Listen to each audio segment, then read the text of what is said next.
Hello children. So today we are going to discuss economics chapter 3, money and credit. Okay. So money, this word is not a new term for you. Yes.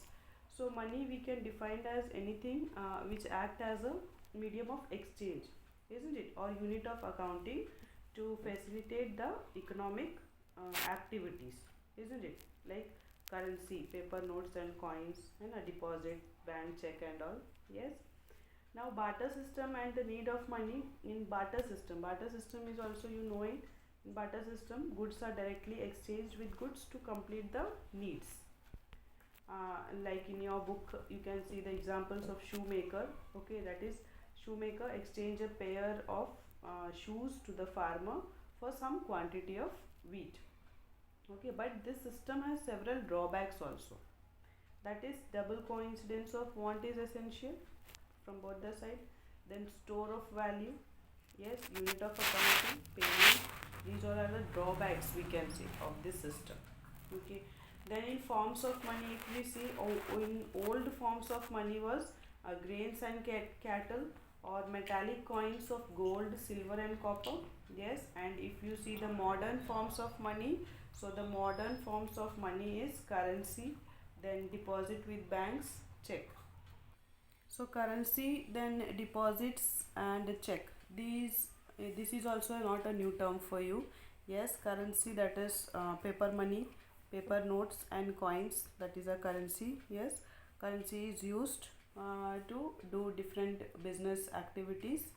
Yes, and to meet our needs also, isn't it? So the modern currency is without any use of its own. Then why is it accepted as a medium of exchange? It is accepted as a medium of exchange because the currency is authorized by the government of the country.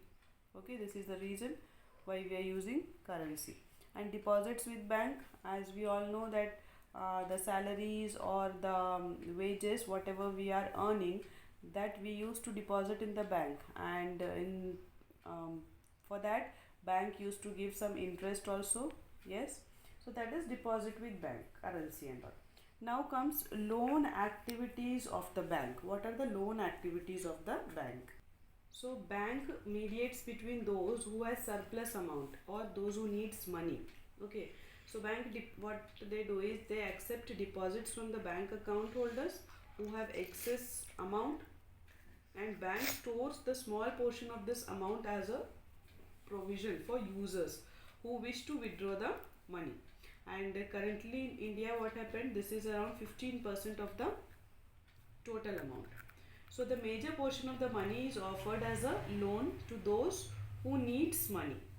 Okay, so loan is an amount given by the bank in which bank provide money to the needy, those who needs, with an assurance to pay the amount with the extra amount charged as an interest. Okay, everybody knows this. है ना, loan ले रहे हैं, then we have to return it back, and that also with some interest कुछ देना है. A person who deposits the amount in the bank, they are called a depositor, and the person who borrows money from the bank is borrower. Okay, so the rate of interest on loan is higher than the rate of interest banks offer on the deposit. Okay, so the difference between the amount earned from borrowers to the amount given to the depositor is the main source of income for any bank. Okay, so this is the loan activities of the banks. Now if we talk about the credit. So credit, it is an agreement in which lender supplies the borrower with the money, goods or services in return for the promise of future payment. Okay, this is not loan, this is credit. So like example, you can see here, and that is shoe manufacturer receives an order or 3,000 pairs of shoes to deliver in a month.